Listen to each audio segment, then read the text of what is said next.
and welcome back to another podcast with Ghost Stories Told from the South. I am your co-host, Lexi LeBouf. And I am your host, Stephen LeBooth. I hope you're ready for some fun tonight, ladies and kiddos. And gentlemen. I didn't want to sound creepy there. Ladies and kids. What a pervert. Ew. Okay, so as always, we're going to give shout-outs to everybody that listens to us. And the list for the states is getting too long. Thank everybody. Yes, I mean, there's... To thank everybody in visual. Off the top, there's like Ohio, Texas, Michigan, Arizona. I know I'm District of Columbia. I mean, I know North Carolina. There's like 15 or more. I know I'm missing everybody out there. So, just thank you to everybody who listens in the States. Thank you to everybody in Ireland, Bangladesh, the UK. Just thank you to anybody and everybody that listens. Like, it means so much, and we have come up so far from where we started, like, 2 months ago. It means so much to us. And we did have a photo shoot the other day. Yes, we did. And we are going to have a Facebook page coming up. And if you follow my Instagram, you guys already had, like, a little sneak peek of it. So just stay tuned for that. And, yeah. So before we get started... Let me tell you about the Twitter handle and the Instagram and our email, and then we have a little story time to tell you guys before we get on to the actual thing. So, as always, our Instagram and Twitter are South Texas Ghost. Texas is abbreviated, it's TX. And our Gmail is ghoststoriestilfromthesouth@gmail.com. Okay, so we are also on Spotify, iTunes. Apple Podcasts, not iTunes. It's a separate app on iPhone. I didn't know all that, ladies. Lexi had explained that to me the other day. Google Podcast. What else are we on? Did you say Stitcher? No, Stitcher. Stitcher. And I didn't get to it this weekend, but I'm gonna get. Way to go. Get us on iHeartRadio. Yay. Okay, so Daddy-O, you want to tell them about our story time about this little old thing? Well, guys, we are having hell with Helltown. Yeah, this story, what this is going to be about, is called Helltown. This is our, fourth time recording? Yes, we started, Friday night? Today, this is Saturday. No, this is Sunday. We tried to do No, we started Thursday. Yeah, we tried to do it Thursday. First time it was going good, and we'll tell you what we're doing it about. We're doing it about Helltown, and it's not cooperating with us. It's a bunch of government stuff involved. Yeah. And the first time, while you're recording, if you're not active on your screen, the screen goes blank. Well, so during the recordings, we have to move our mouse a lot. Well, Dad went to go fiddle and diddle, and he clicked on something, and it cut it in half. We're like, okay, we'll do part 1 and 2. The second half of that recording got totally messed up, so we were like, screw it, we'll just redo it the next day. The next day, we had technical difficulties. We were just like, no, we're not going to do it. Then we went to go look for the original, because next day we actually made... We actually got to do a whole hour. Yeah, the next day we got to do an entire hour. Yeah. Friday. We did an entire one, and it was really good. And Saturday, we were editing and stuff. Because we figured that out, how to make the sound great. Yeah. We'll start this episode. Y'all will see a difference in the production and everything, because I figured out where I was doing wrong. So now we will not be like, one won't be louder than the other, and we will definitely have music in with our stuff, if y'all haven't heard already, because I did go back and redo some of our... Yeah, we fixed every one of them. So go back and check it out with some music in there. Yes. And go back and check it out, because it sounds so much better. Yes, it does. But anyway, so we went to go do that. We went to go look for it. We can only find the one that was cut in 2 when we knew we recorded this, like, hour-long session. So, like, the one where it said it was in the file, it was completely empty. So we were like, what the heck? And then just weird stuff was happening all day. So today, if this recording goes to crap, we're just going to say forget it and move on to something else. Yeah, if this one don't go as planned, we're not going to do this Like anymore. our TV went out yesterday. Yeah, TV went out yesterday, and yeah, it's been kind of a creepy thing. Yeah. And it all started when we was trying to get this freaking thing, this podcast recorded. And it's an hour special, because we love doing the hour specials for you guys. But seriously, y'all need to email us and let us know if there's any stories that you guys would like to hear about. You know? Yeah, and if you guys don't want us like putting your personal information out there, we won't. Just like tell us in the email or something.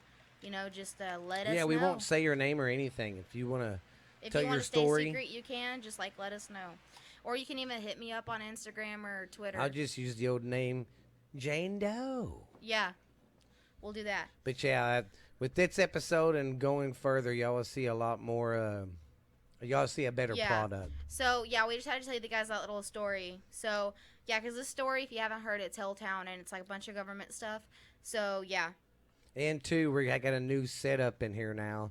I've got the laptop where I can pull stuff up while we're going over stories now. Oh, yeah. So as we go on, he's going to be like, oh, hey, look at this. So if I, like, go from a story to, hey, that's cool, then that's what that's going to be. It gives me something to do because I like to fidget with it stuff. And once we have it set up, you can't touch anything. Yeah, and that's when he messed it up the very first time when we were recording. He cut it out. Yeah, I don't know how many times we'd be recording and right in the middle, damn it, Dad. Yeah, because he cannot sit still. Yeah, I gotta be looking. So I got me the other computer in here so I can look up the stuff on here while she's talking about it. Yeah. Or vice versa. She can do it, when I'm I can talking. sit still and respond. He can't. Yeah, that's true. Okay, so we're going to get started here because this one is pretty long. You have a lot of history on it.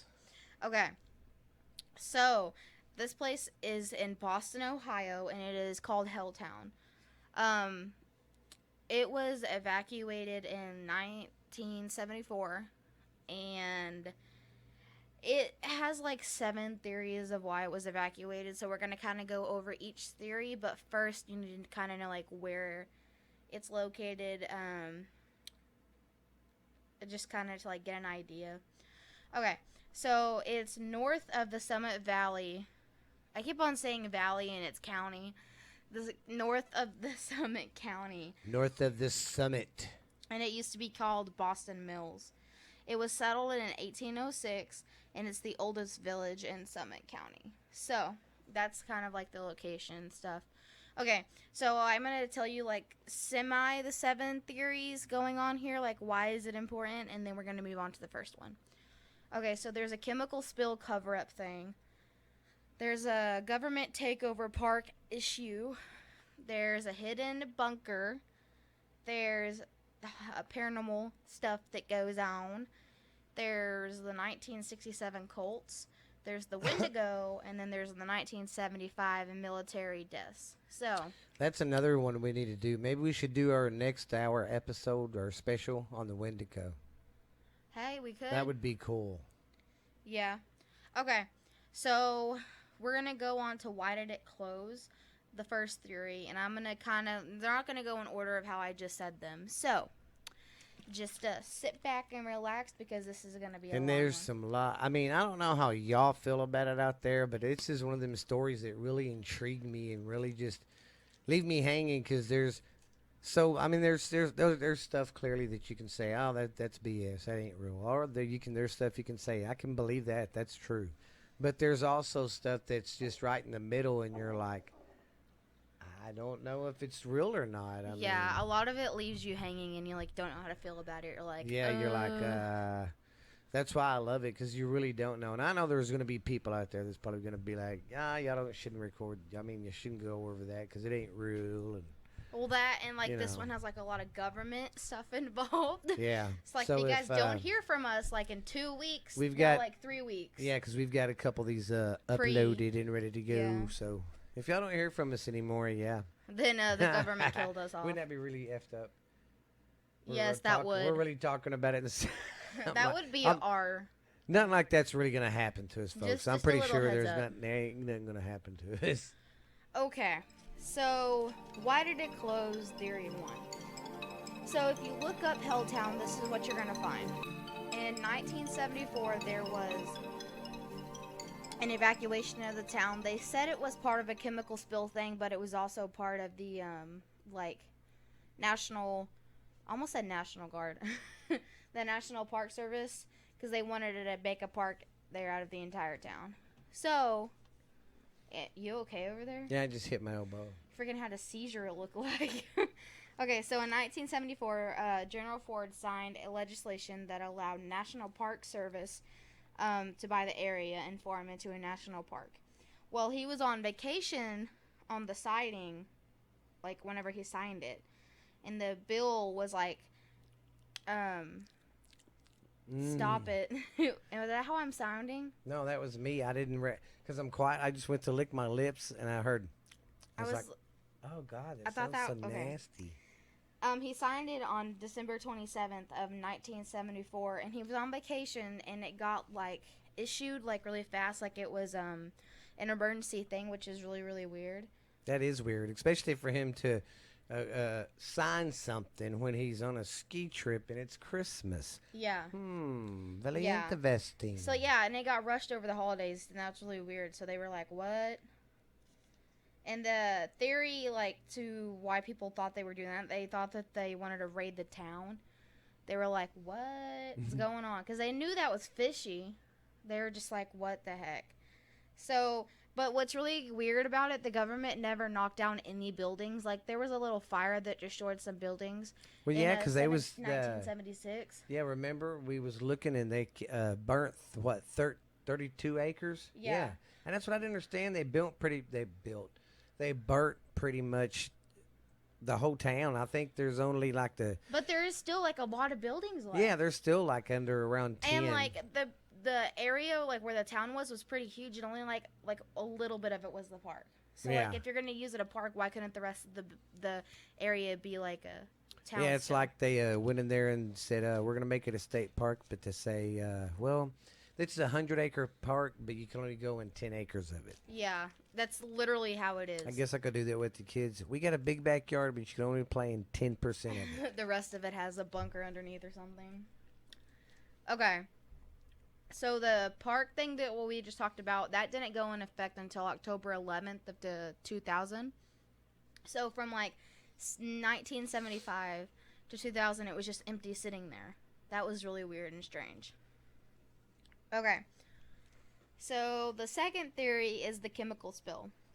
The Kirji family owned a family or private dump, and it wasn't like too far from the town. It was like right next to it. The people that were like helping the dump, like they were like patrolling it and stuff like that. Patrolling the dump. I didn't know they had patrolmen that patrolled the dump. Are they afraid someone's gonna steal something? No, not like, I don't know how to explain it. Like the people that were like helping others dump stuff and stuff like that. Oh yeah. And just like the people that owned it.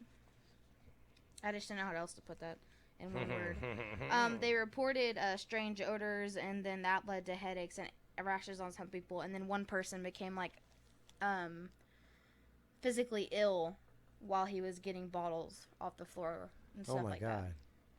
Well, the Environmental Protection Agency ran tests, and they found trace amounts of sulfur. And the theory about that one is that the chemicals were dumped by the government or like other big corporate companies, you know, to like do stuff to the town. So that's that.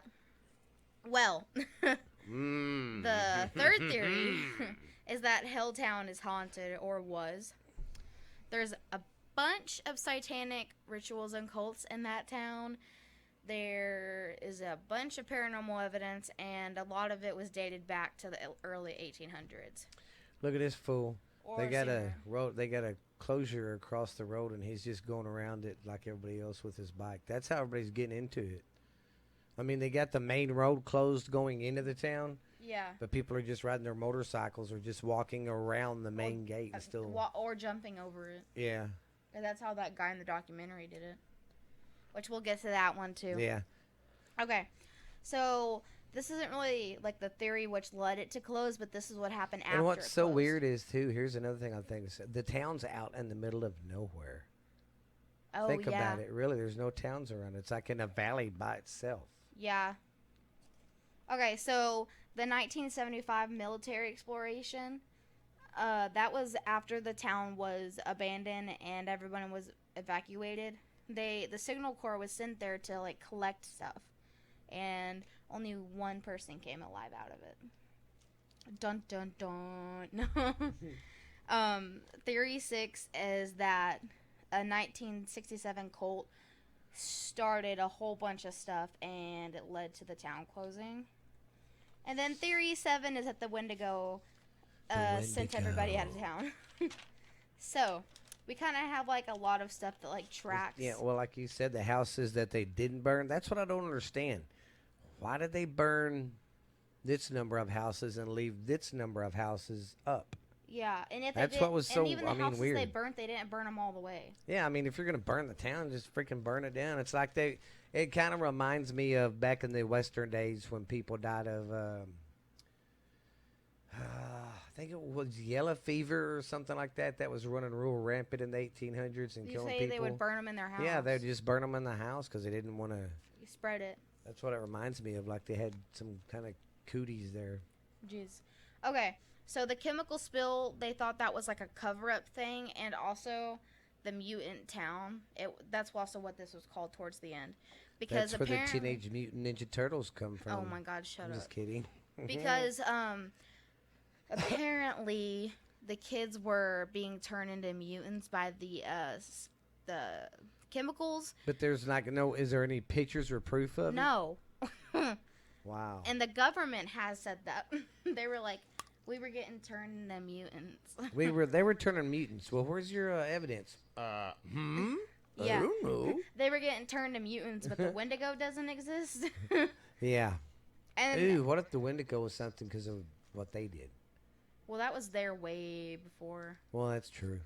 Okay, and then also it apparently created this huge, enormous python, like I guess bigger Now than an that anaconda. right there, I think is Bull crap. bull crap. Because number one, how's a huge python gonna live in Ohio, people? Yeah.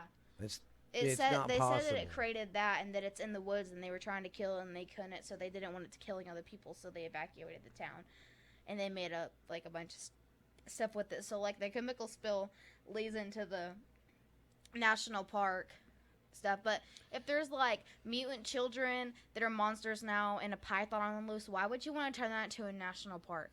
I don't know. Yeah, that's.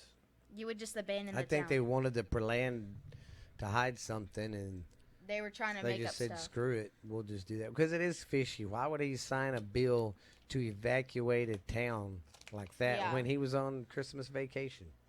And it was 2 days after Christmas. Yeah. It was signed. Okay. This is sorry for breathing that hard into the mic. I went. Well, guys, we're gonna have to get used to this because before I had our technical problems were bad, so now we're used to having all our levels at this. Well, at and the also same my spot. allergies are messing Yeah. up, so I'm really sinusy today, and my throat hurts really bad. I don't have the Rona, I swear. But Corona, Okay, Corona. so Helltown haunted stuff, like some people say some of it's true, and some people say it's not. Well, one thing that everyone thinks is true that the government has come out and said no, that's a lie. Is there's this school bus in the woods that a bunch of kids were killed, like either by a serial killer, a cult, or an escaped mental patient. But I think it's the cult because of like the history that we're gonna get into. And the government came out and was like, no, a family lived there when the town was evacuated. They moved and we just put it in the woods like to keep it there. But the thing is, like, if you try to destroy it, like something bad happens to you, apparently. What were you gonna say? Well, it kind of reminds me of American Horror Story. If y'all remember, yeah, Freak Show. Freak Show. If y'all haven't seen it, Y'all need to go watch it. yeah, well, there's a school bus in there where a clown was killing kids. In like fact, would that's where he abduct them and keep them in cages and Yeah. stuff and kill them. So that's how it kind of reminds me of. And the school bus kind of looks kind of the same. It's kind of weird. Kind of. This video is stupid. I'm gonna look up some pictures of Helltown. Yeah, just go to pictures. You found a lot last night. Or the night before, whenever. Whichever time we try to record this. Whichever time it went south. Okay. So then there's two churches. One of them has upside down crosses everywhere on it, and one of them, the one that has upside down crosses, is like a satanic cult church. And one of the churches has apparently like an evil man in the basement. See, now this is weird. What? It's a building with a newer roof on it. See, like stuff like that. See, look, next time I think that's what he was trying to show everybody. Sorry, guys. Yeah, look how new all that wood is. Yeah, that's If new them wood. guys left in '76, then that would be because I'm 44 years old and I was born in '76. If they got kicked out then, that That would wood be wouldn't have. That rotted. looked brand new, like it Yeah, maybe 2, 3 years old. yeah. See So that's they're hiding then see stuff. there's the slaughterhouse. Okay. It's just fishy stuff around Yeah, its he's gonna be doing whole. that all episode, so just So get used sorry, to it. I'm just interrupting. No, Sorry. he's talking about he's watching videos and commenting about them. Okay, so going back on the church, there's one evil man apparently lives in the basement, and it's like you can't come in. Won't let people. Won't blah blah blah blah. Slow it down. Sorry, I'm This excited. is episode what, Lexi? And we're still talking Shut up. fast. Won't let people in, and also you can't like see his face at all, which is like what. I don't believe that one. I think that one's kind of like not really real, but apparently the church with upside down crosses, apparently devil worshippers own it, which is kind of what I said. Like I think like a satanic cult like just forms there now because there's always like candles lit in circles and stuff like that. Okay, going to the roads of this town. Okay, so if you heard at the beginning, there's this one where people always go into leading into the town, and I believe that one is called the Road to Hell or something like that. Yeah, see, I was noticing that too in some of the videos I was watching. They had that. Road to Hell. Yeah. I don't, cause Highway to Hell or some is one of the other Because roads. when you go into town, it's like she said, you go into town and it parts. It goes left No, and right. no, not Right? that one. The Oh. one that like with the road closed sign. Oh, yeah. The one that enters Yeah. into town. Yeah. The one that enters into town, there's like cement blocks blocking your car, and there's like a wood post and everything. But you can easily just like hop over that, or there's like a road where you can go around it. So, I think that one's called Road to Hell. I'm not really positive, but the two roads, there's two roads that like go separate ways but connect at the end. And then there's another road that you go downhill, and it's like really, really, really curvy. Like if you live like in the country and like you have some country roads, like then you know what I mean, like the swerving and everything. And it's really twisty and stuff. Well, Twisty. well, apparently, like an evil thing takes possession of your car and is like, "Oh, you're gonna die." So, like, you know, what happens there? Yeah. So apparently, the thing takes a hold of your car and like makes you have an accident. That's just, I don't know. That's totally awesome. I want to go down racing down that road. No. And then there's like a bunch of like I said, abandoned houses. One of them. There's a few of them that always has lights on, which like there's been no electricity Since the there. 70s. Yeah, since they're are like early 70s. There's a ghost that sits on the bench of the cemetery. And apparently parts of the town were built on native ground, which that comes into the There's story that later. church. Okay. This is the famous place that has the Crybaby Bridge. Look at that. Yeah, that's the school bus. I'm going to stay the night in that school bus.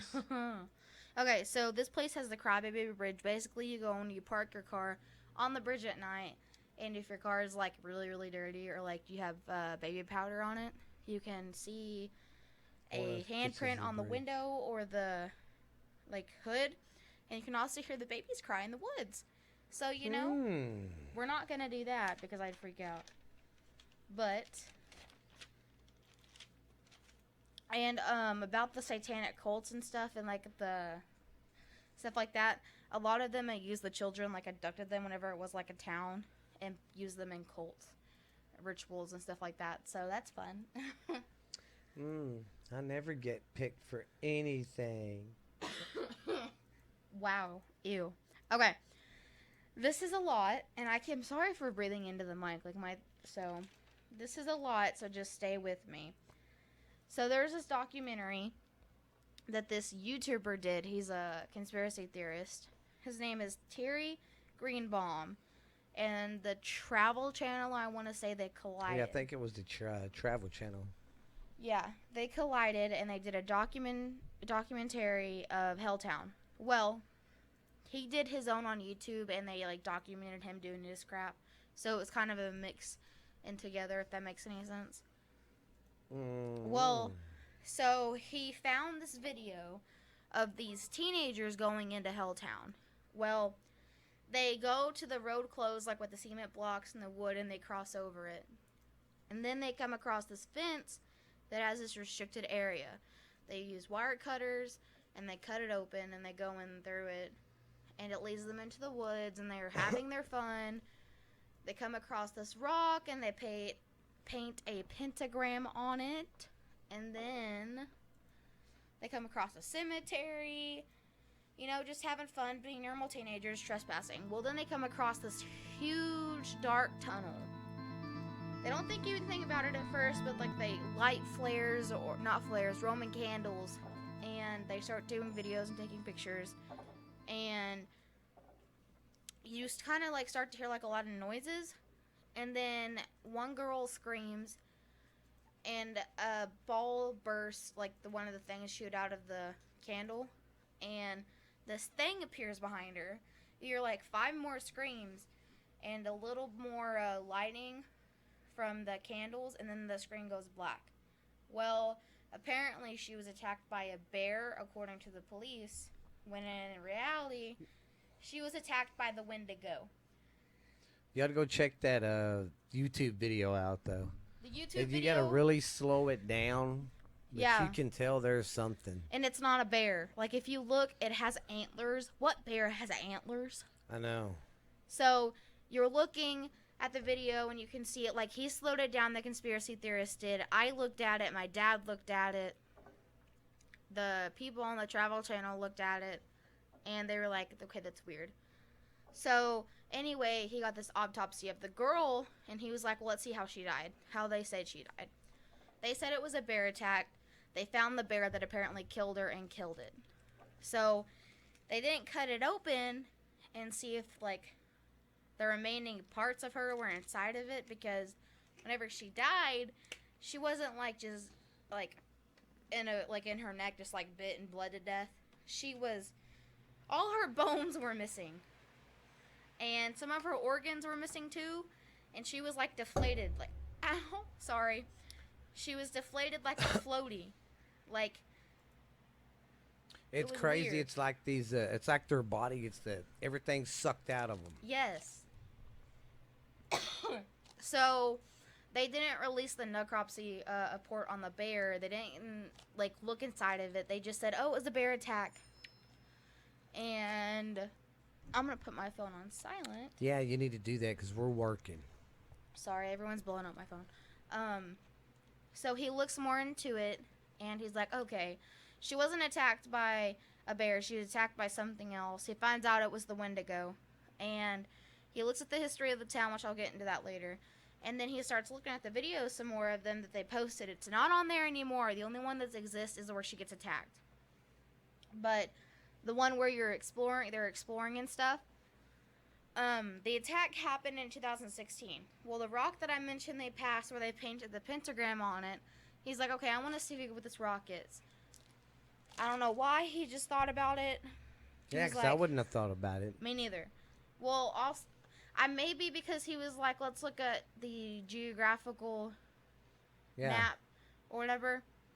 And also because he has this other guy's story, which we'll get to that too. In the guy's story, there was this clearing, and you'll understand this too. There was this clearing in the woods. There was no rock there or anything, and this was in the 1975 story. But in 2017, when this documentary was there was this rock there, and they don't know how it got there because it wasn't on any of the maps. It was only on satellite view.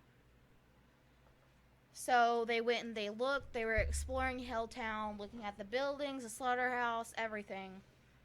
They get to this rock where the girls, or the teenagers, I can't just say girls because they were guys, or the teenagers painted their pentagram, and he's like looking at it, and he's like intrigued because there's like no other rocks around it. Like, one big boulder is not just gonna fall the sky and be like, what's up? You know what I mean?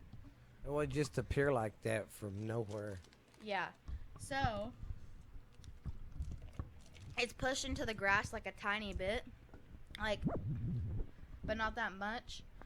So he tells his cameraman to put the camera down and come help him move it. They push it up, and it's hollow. Yeah, it's hollow. It's like I don't know, fiberglass or something, but it's like a shell. It's not. There's nothing in it. Yeah. So then say there was underneath it the fiberglass thing. Sorry about that. Yeah, he can't quit moving anything. And then they get the tripod and they break it. Yeah, they bashed the glass with the tripod because it was like some pretty thick glass. They could when they cleared the dirt, they could see, but they couldn't tell what was down there. Yeah, so he cracked the glow stick, dropped it down, and I don't know how anybody does this trick, but like whenever you drop something, you can tell like how low it is. Well, they just know because you drop that down there and they can still see it. They're like, oh, so it's not that deep. We can jump down there. That's what they were doing. Yeah, I know, but like, I mean, also they were risk takers on this situation. They were like, okay, it's not that deep. They said I think was like maybe well, originally it was like 6 feet when they got down there, but later they found out it was like bigger. So they get down there in this underground tunnel thing, and there's 2 ways they can go. They go left or right. They decide to go right. So they're looking and looking and looking. They're walking for a little bit, and they come across this office area. All this equipment is from like the 1970s. Yeah, I'd say 70s. And it looks... And it was all nice and neat. I mean, it was still all in good condition. Yeah, like nothing broken, everything nice and neat.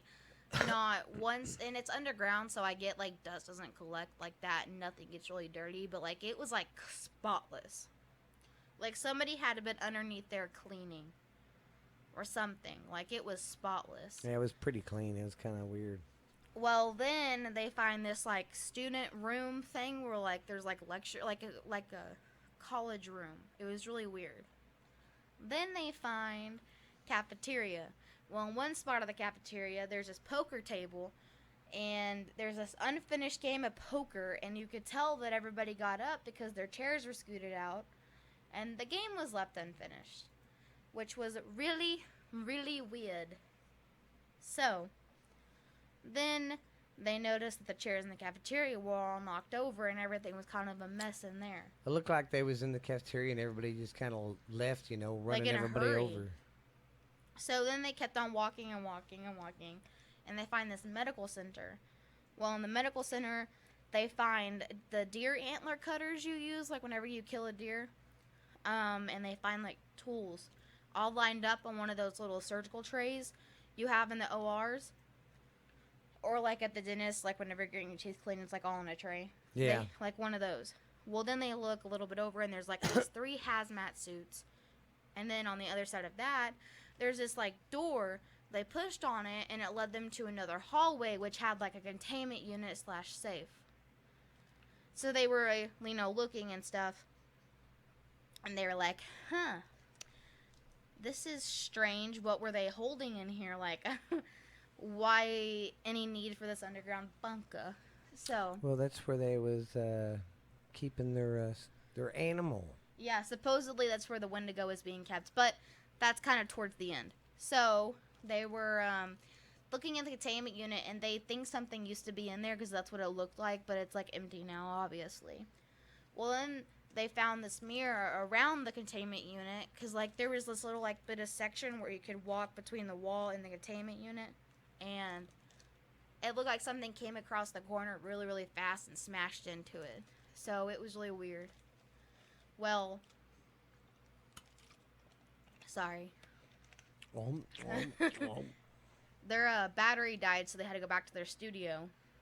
It didn't show them getting him out, but how the drop was, where they that's one originally thing that's one thing that I kind of questioned about it. Yeah. Was how I know how they both got down there. You could jump. It's not that far of a jump, but getting up.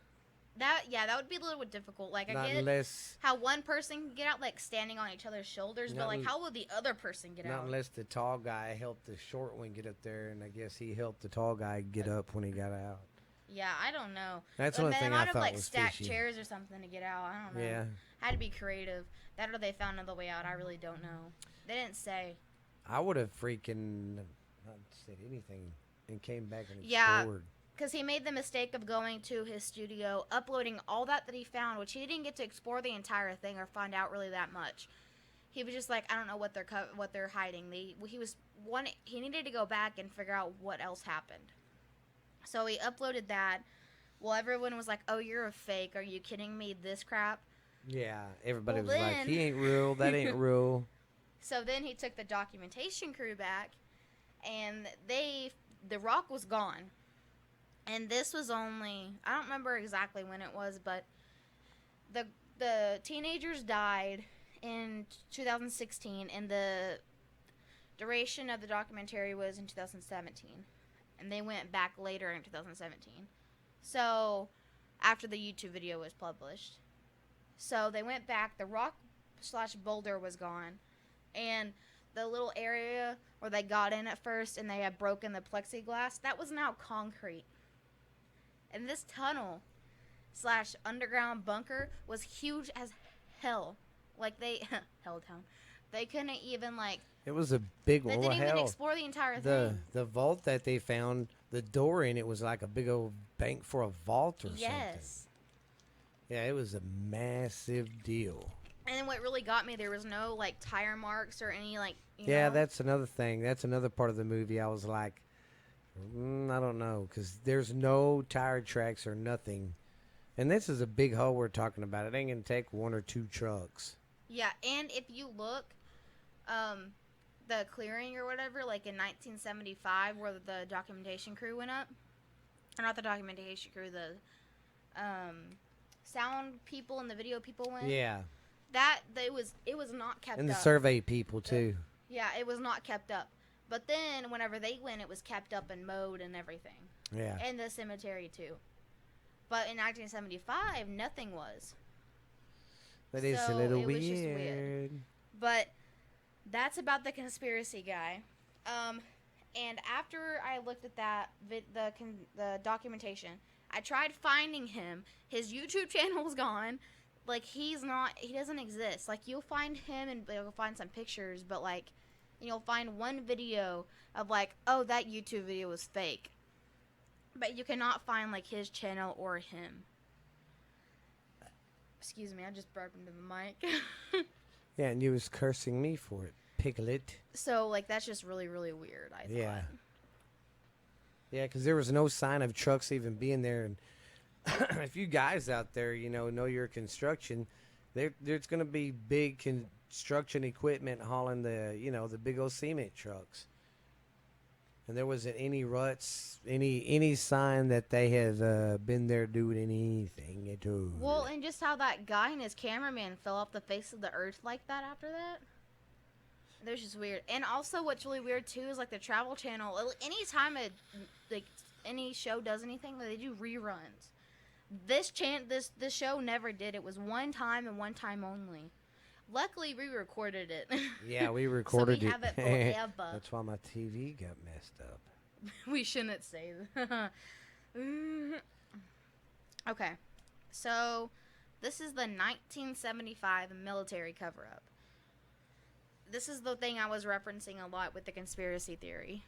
Okay, so the spring of 1975, after the whole town was evacuated, Everett McMahon, this is from his point of view, okay? This is from him telling it, because he was the only survivor. So, Everett McMahon, this guy Henry, and this guy Jerry were all sent to Helltown. They were given rifles, flares, and a map. The map was to help them stay on the route that they had pre-planned. The flares were apparently to be used when they were lost. Come to find out, that's not what they were for. And then the rifles were apparently for angry townspeople that were still there, that were refusing to leave. Angry townsmen. We take care of them with an M16. Yeah, but yeah, really, in the movie, they're walking around with fully loaded M16s. Even the guys are like, if we're just going into an abandoned place, why do we need guns? They thought that was really weird. He was like, why? And the people in charge or the government or... I keep on saying government, the army or whatever, they were like, because the angry townspeople, you need to be prepared. I'm going to have to go make me some coffee. Oh, my God. I'm dozing off. and Wow, you am I still. that boring to you? No, I'm just tired. It's been a long It weekend of has. podcasting because like I said, I just figured out how to He spent like 6 hours editing the other download day. everything and do our editing right so it sounds good. So I was up till 4 o'clock in the morning Friday. Then I had to get up at 7, go do a baseball game with Jackson. Took an hour nap that afternoon. Then I went to bed late last night because me and my niece was doing stuff podcasting and we was doing our photo shoot for both podcasts yesterday. So Yeah. it was a Okay, busy go day. make you some coffee while I finish the story. Well, you still got a good probably 30 minutes. Yeah, I got a little bit to go. I don't Okay, know if I can make it that so long. shut up. I'm Going an back to old the man. going back to the 1975 military cover-up exploration thing. So after they were given the rifles and everything, they went on the map that they were supposed to. But before that, they were told that they couldn't have any walkie-talkies because there's radio interference. And that got me because I was like, why would there be radio interference when there's no one in the town and like nothing? So I was like, okay. And they thought that was weird too, but they didn't question it. They were like, okay, we'll just go do our job. So they went, like the road closed thing, the road to hell. They went to that. That's the entrance to the town. They went to that, and they were told to film everything, including abnormalities, and to like write down the inventory of the town, like anything they found. Which, that was before like half the town got burnt in the fire. So there was quite a bit left, but there wasn't like a lot. They documented it anyway. So because they had a navigator, they had a cameraman, and a sounds person with like a boom mic and everything. And that person is Everett, and he's the one who has a point of view, who's the only one who survived. Okay, I did not mean to cough on the mic again. So some of the houses were locked, and they had to be unlocked, or they had to be kicked in. And also, they said they felt like really, really strange being there, just because like the family photos and the valuables were still there, like they were left. Not left, like the families were forced out of their homes, like drug out or like stuff, like they weren't able to get their stuff, which was really, really weird. Like, you know what I mean? It's fishy. Well, some of the houses were in bad shape, which is kind of also why I think they did kind of the fire thing, because a lot of them were like falling apart already. But I don't know about that for sure. Okay, so the first house they came across, it had, this is important, so pay attention. It had a WW, like two W's in large red paint, in big letters in red paint on the side of this house. And they were like, okay, that's probably just like their sign for like demolition, because as far as they knew, it was supposed to be a national park. So like, okay, that's a house that needs to go, or that they haven't got to demolish yet. Like, you know, so they didn't think too much of it. Well, excuse me, they went into the house, and the basement was locked. They opened the basement, and there was candles in a circle. They were not lit, but there was candles in a circle, and a fruit basket in the middle. And the camera person, Jack, took one of the apples. Now, why in the hell would you take an apple like from somewhere you don't know, or like from like a little ritual that you see going on? Like, if that were me, I'd be like, no. Like, I don't. That was weird. That probably like upset stuff more and made that worse. Now that I'm thinking about it, that was just okay. So they thought they heard somebody and stuff, and they're like, oh god, someone's still here. Maybe it's the angry townspeople. So they got their guns ready, and they were ready to shoot. Well, it turns out to be a survey team. And the survey team comes and like surveys the area to make sure it's okay for something to be built. So everybody was talking, everybody was good, and then they parted ways. So So they thought that was suspicious, or Everett did, because he was like, why would you build something in the middle of the woods when it's supposed to be a national park? Like, why would you just, like, hide that? That's so weird. So, okay, they continued with the map, and it led them through the graveyard. And, okay, so he said this was, like, something out of a horror movie. He thought this was so weird, and, like, he just didn't like the feeling of the graveyard, which no one really likes a graveyard, but, like, this one he said was so different than, like, a normal graveyard. He hated it. So, he saw this headstone that said, May McConna, and that was apparently his surname to McMahon. So he thought he had, like, distant relatives there. Well, he was looking around, and there was one of them that had been kept up, like there was recent placed flowers I wonder there. if any of them was kin of Vince McMahon. Maybe that was his great in-laws. Well, he was a better man than Vince is. Okay. But yeah, did you hear the part about them keeping up one of the headstones? That is weird. Somebody's actually going and keeping up with it and putting flowers down. I know, that was really weird. So then they kept on going, and they came across this church, a church that had the upside down cross. Well, they go in there, and they find the circle of candles again, but this time they were lit, and then they find ceremonial robes. Black ceremonial robes with holes in the headpieces, like for eyes.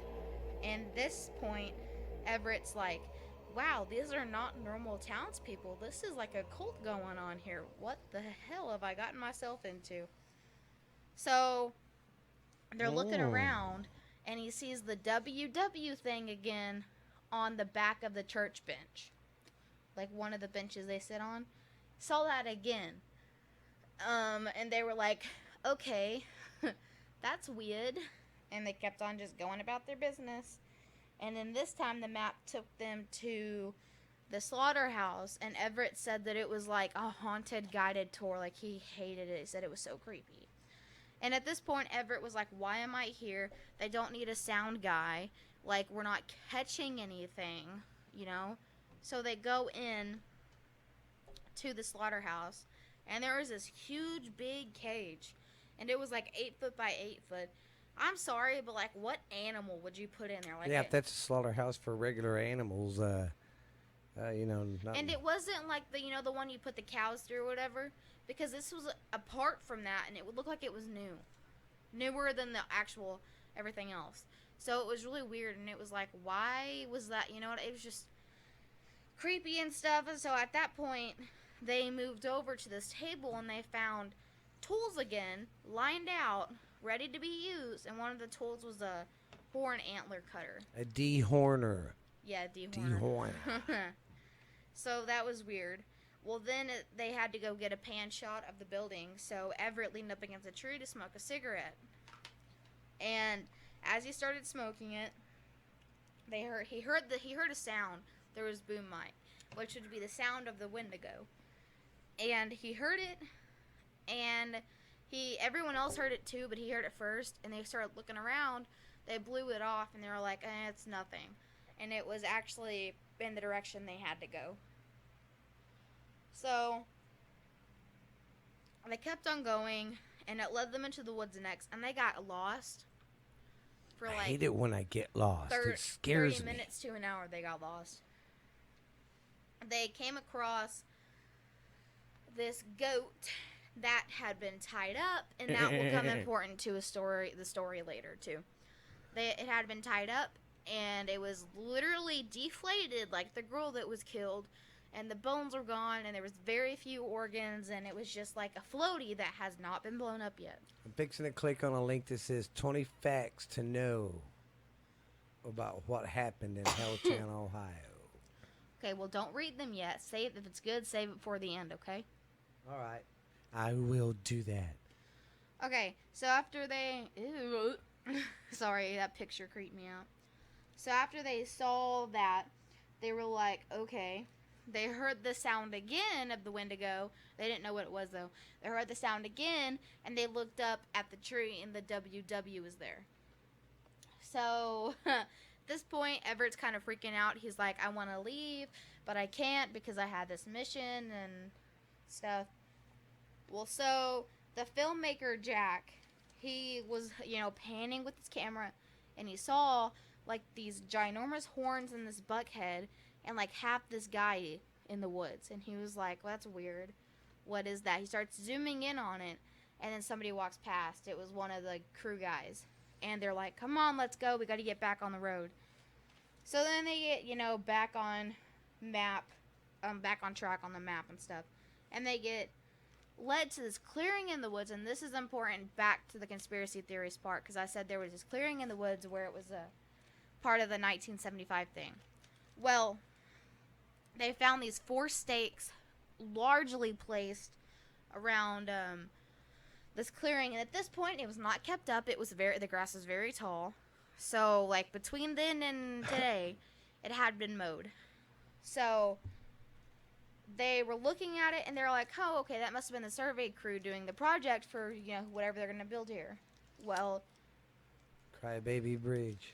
oh yeah, that's closed. Yeah. Oh yeah, it's in Helltown. Sorry, I'm a blonde. Okay, so they heard. Here's the abandoned house in the woods. That's not like that's a mansion. Yeah, that's a mansion. That's not. And a they're house. claiming this is where they're getting the lights. Yeah. Right? And there's crazy. There's been no electricity there since everybody left. Yeah, 1976, like 44 years ago. They left in 1974. Oh well, even worse, 48 years ago. Yep. Okay. Just proving a point, people. No electricity, but there's lights. Yeah. Okay, so they started hearing gunshots and screams through the boom mic, and then they followed the screams, and it led them to the Crazy dump, or where the sulfur was and everything. Well, as soon as entering the dump, Everett was like, he said that he smelled sulfur. Then they heard the sound again of the Wendigo, so that would be the 3rd time. Within like 30 minutes, I want to say. So one of the guys is like, hey, let's split up and let's go find the survey crew to make sure they're not in danger. Well, the sound gets closer as Everett is like looking for them, and then they all find each other again as they get together and they find the survey team. Like they all go in different directions and they're all leading together to where this team is. Okay. And they're all, because it was three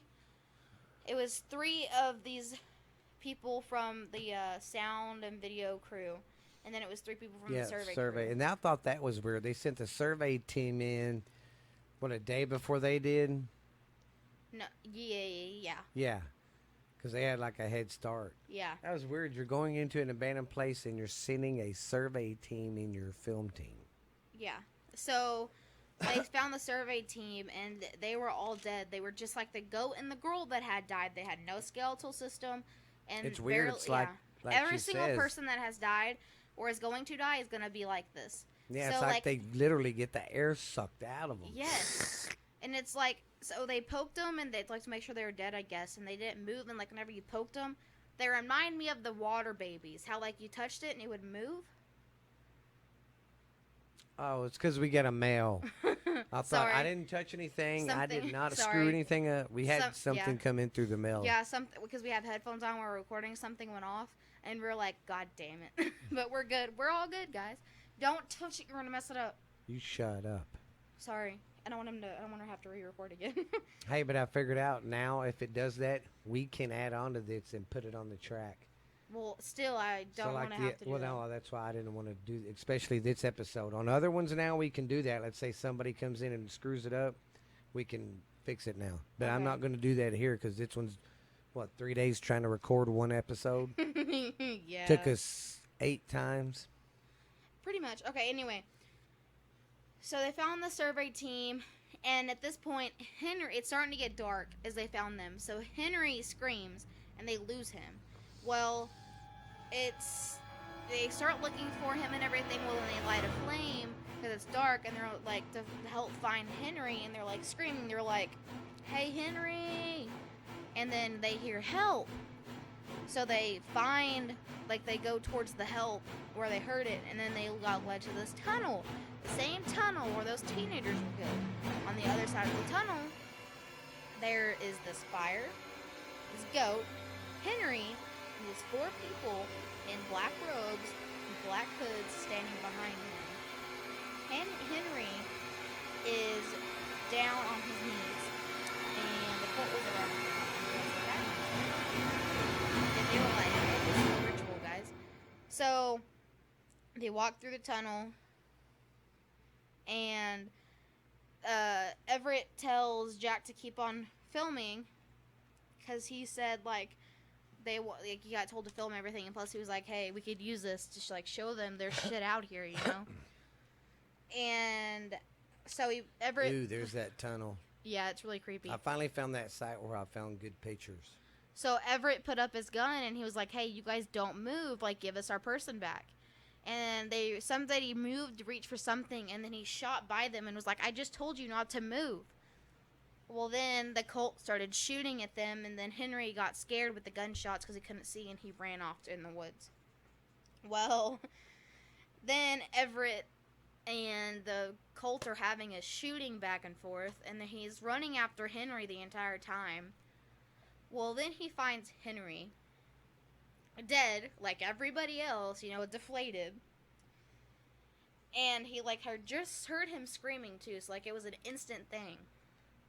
Well, so he lit this flare, because he was looking for Jack, and he was yelling his name, and he lit this flare, he was turning around in circles looking for him. Then the cult comes in 4 different directions, gets his hands behind his back, ties him behind this tree, and then puts a bag over his head. Maybe he was just ugly. They was trying to see, hey, you're so ugly, we're going to put a bag over your head. Shut up. Okay, so they tied him to the tree and stuff, and they left him there. Well, this flare that he had in his hand at the time fell on the ground, so it's, like, sort of hitting him with the light. Like, you know what I mean? Like, the lighting. Mm-hmm. Well, then Jack finds him, and he's behind this log that's, like, 10 feet away from him. Just 10 feet away. Shut up. And he's popping up and filming because you can see this Wendigo creature behind him. Yeah, that is creepy. I remember that part. The film guy's behind a tree while the guy with the bag has, you know, he can't see. So his His hands are behind his back. And you see that camera guy set up a little bit. And you start seeing its like horns and its creature. I mean, just like start coming out of the darkness into the light. And then it's just creepy. Yeah. And Everett said that he could feel the breath from the creature on him and smell it. Yeah, that's right, because he had the bag over his head, so he could hear the thing going. Yeah. And then about that time, Jack was like, okay, I gotta help you. So he put the camera down and started shooting at the thing. And then Jack got attacked and he was killed. And it was silent for like a couple seconds, and then he finally got free. And like he was like, oh, everyone's dead. Well, I need to leave. So he got the film because he saw that he had filmed the entire thing because his camera was right there pointing at him. And so he got the like film because it was one of those old filmers, the old famer. What am I trying to say? It was one of the old film maker, like the old. You know what I'm trying to say? It was one of the old cameras. God dang it. An old camera. Yeah, I don't know why I can't talk. And he got like the film out of it, and got his flare, got his gun and everything, and ran. Well, he saw he had to stop for something, because he heard it, and he stopped, turned around, and it was right behind him. Then he took off. Well, and while he was running, he realized that the army, or whoever he was with, planted them there as bait. And because he was setting off so many flares that, like, somebody should have seen them and came for him, but no one did. This is an actual picture of the inside of that church. Okay. And so he was like, okay, they're not going to get their film. I'm going to bury it in the cemetery. He buried it in that headstone by that headstone that he said that he might have been related to. Oh, yeah, the Vince or McMahon. Yeah. Well, then he started running or whatever, and he got away. Well, local police found him on the outskirts of Helltown. Well, he was identified, and then he was returned to his reguiment. He was returned to wherever he was at, like before, his base or whatever. Yeah. And he was arrested for desertment. They set him up, basically. They accused him of desertment, even though that was not true. And the interview that they did for him is really, really cruel. They were willing to drop the charges against him if he signed a paper saying what really happened out there never happened, and that he agreed with their cover story. The cover story was they were going that the sound crew, whatever, went out there to look at Helltown after having been evacuated. The townspeople got angry, shot at them, and it ended up in 5 people dead. Well, they kept on asking for the tape, and he was like, I'm not going to give it to you guys, sorry. And he got honorable discharge, and the army never found the tape. The conspiracy theorist went back, whenever he went back to show the documentary crew the underground bunker. Found it. He went to the cemetery, and he found it. Now that I don't know where that guy went, I don't know who has it now. But, so, that's on the military thing that happened. I'm going to get into the history in just a second. Well, looking at some of this, they said, the bus. They said the bus somehow is connected to the Children of the Corn movie, somehow. What? Yeah, the bus is connected to the Children of the Corn movie somehow. Okay. But that right there is the baby bridge. That's the cemetery. Ew. That's the road, of course. But that right there supposedly is where that person runs you off the road.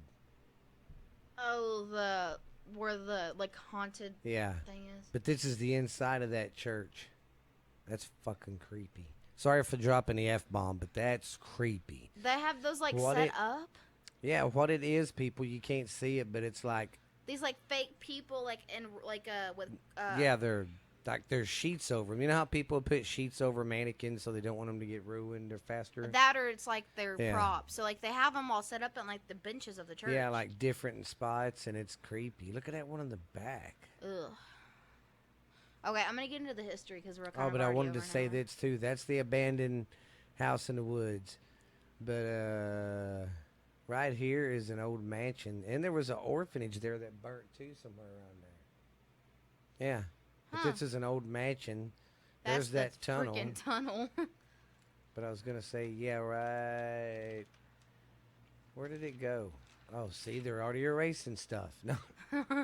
But no, I seen where it said, oh, yeah, right here. Talks about the government. Oh, yeah, it said the government covers up the fact that there are several oil spills in this area and has caused crazy mutations in the area. So they've had oil spills there and stuff. So maybe that was what the chemical spill thing was. And they just tried to blame it on that dump. They just blamed it on the sulfur. Oh, it's a sulfur smell. Okay, well, I'm going to give a little bit of history on the town. Just so I can not talk. Because I keep on bringing up Wendigo. You'll need to understand what the Wendigo thing is and how that came about. Yes. So this guy named Reed Farrington, he and his people came into the town in the early 1800s. It got settled in 1806, so around that time. They quickly found out that parts of the land were sacred because they tried to plant and live there, and stuff would happen. Crops would die. The soil would was poisoned. The winters were harsh, and just many, many other things. Well, that was kind of the warnings, and they ignored them. Well, so this Irish settler went to the woods to get food one night, to hunt for it. Well, he was loading up his gun because he saw the head of the buck that was the Wendigo, and as he got ready to aim, it stood up, and he described it as being 7 feet tall with the head of a buck or deer. And it made a weird sound, and I don't know if he came out alive. I honestly don't. But, I mean, he kind of had to be. to tell that story. It might have scared him off, and he was like, "Guys, look what I saw." You know what I mean? Apparently, in 2017, they actually made a movie about it. Yeah, that was the documentary, Dad. No, it wasn't. Every time I look at the description. What is? But look, this has a cast. That's why I say nuh-uh. Oh, well, see, I found that too. But every single time that I look it up, it gives the description of the the documentation, but then the cast is different. It's weird. This whole thing's weird. I know. So, okay, anyway. After that, Reed believed that they had to, like, appease the creature and, like, make him happy in order to make everyone else happy. So they decided to do rituals that they invented. They would collect food and wine. Ow. Sorry about that, guys. He just ran into the mic with his head. They would collect food and wine and put it around the tree and leave it there, and overnight, hopefully, they would get it. Or he would get it. Well, that was sort of working. Well, then they decided to step it up to use it as animals. They would tie a goat to a tree, leave it there overnight, and come back, and if it was gone, it worked. Well, that seemed to be the trick. That started working. Their crops returned. The soil was good. The winters weren't as harsh. And eventually, they started using humans. They're like, why not just take it up one more notch? One more human won't hurt. And every single time they saw a sighting, they made these W markers in the woods. And in the woods where it's like restricted, they have these W stone markers that has the same W as like everything else I mentioned. And that's apparently where you've seen him, and he cannot go past that. The Wendigo can't. And if you step into that, you're stepping in his territory. And so he them can W get you. things were like markers. Yeah. Okay. You're a mark. So that's kind of that, and they kept that up, and everything was fine. And then in 1967, that's whenever the cult thing happened. Well, this guy, and this is, I'm not trying to make fun of anybody, but this is important. This guy was deaf. This guy was telling the story. This guy, Connor DeVere, and his friends went to go play in the woods. He and his friends saw people in matching black outfits with the goat leading it to a tree. Well, they saw them tie it to a tree, say a prayer, and leave. They walked up there to pet it. You know, it's kids. They're going to be like, oh, it's an animal. Let's go pet it. Well, then his friends heard the Wendigo sound, and they pulled on Connor's shirt to tell him, you know, like, let's run, and they ran home. They didn't tell their parents or anything. Well, then his friends went back the next day to check out and see if the goat was there, and he never saw them again. He disappeared. Well, then he told his grandpa what happened, and they had to make a police report because his grandpa went to the police and was like, hey, my son or my grandpa told me what happened. Or you mean the grandson told Yes. him what happened? Grandpa. So then everyone in town knew the history, and they were like, oh my God, they're back. So basically what Reed was doing was kept on going for generations and generations. Like, there was this group of people that felt like they had to keep on doing it to keep the Wendigo happy. So basically they were called the W cult. And it was a small section of people felt like they had to continue the tradition that Reed started. Yeah. See what you started, Reed? And they would wear the outfits for, you know, because that's like what they would like be like, oh, we're, you know. Yeah. Well, they had this compound, and after those kids disappeared, the police raided it and stuff, and that's whenever apparently they found out that the Wendigo was real. So they're the ones who are they're kind of like the first combine cult people to get raided by the government before Waco. Before the Waco thing. But okay, so they got accused of the disappearance. The police went up because they had like a fence around their compound. They went up to the fence, met up with them, and they're like, hey, we need to go check it because we can't go off your word. They were like, no, you're not going to come in. They had a huge standoff, kind of like a Waco thing. And sorry, never mind. You're good. They kind of had like a standoff thing, and it ended up with 14 cult members dead. And if the cops didn't kill the cult members, some other cult members killed themselves. And I don't know how many survived. I think only like 4 did, if that. And then they said that's when the W cult had removed, and things were okay for like a year, and then the sulfur, like a couple years, and then the sulfur smell was put throughout town, and that led to the closing. And then apparently at one point, federal agents were posed as hunters to try and get the Wendigo. Is that the ones they accused of going there and doing the sulfur thing to make it? Kind of, yeah. Because they said because they said that they got, people said that they used the sulfur smell to lure the Wendigo out. Well, that didn't work. Yeah, obviously. But the government completely erased Boston, Ohio from existence. Some people don't believe it because some people are like, that's bullshit. And I don't know where the film is now because that guy is completely gone. But, okay, so this is what I kind of think happened, and this is kind of what the conspiracy theorist person thinks happened. Whenever they raided that compound in 1967, they found out the creature was real, and they used the chemical spill to capture it or kill it, but that didn't work. So they built the bunker to capture it, and at one point they got it, and they were studying it, but then it got out.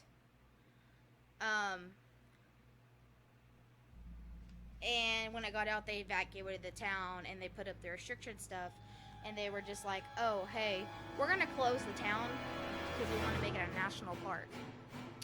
That's the end. Get out of my town. So, wow. And everything that's happened, they covered it up with animal attacks. So, blame it on the poor innocent freaking bears, man. They didn't do anything. oh yeah, I know. What were you gonna say before you interrupted me? I was thinking of something else. Oh. You see what I mean about that story, guys? It's so cool and intriguing. You don't know what's real and what's really not. Yeah, like. I mean, yeah, a lot of y'all probably be like, well, I know, hey, you're retarded. That's how it was. About this?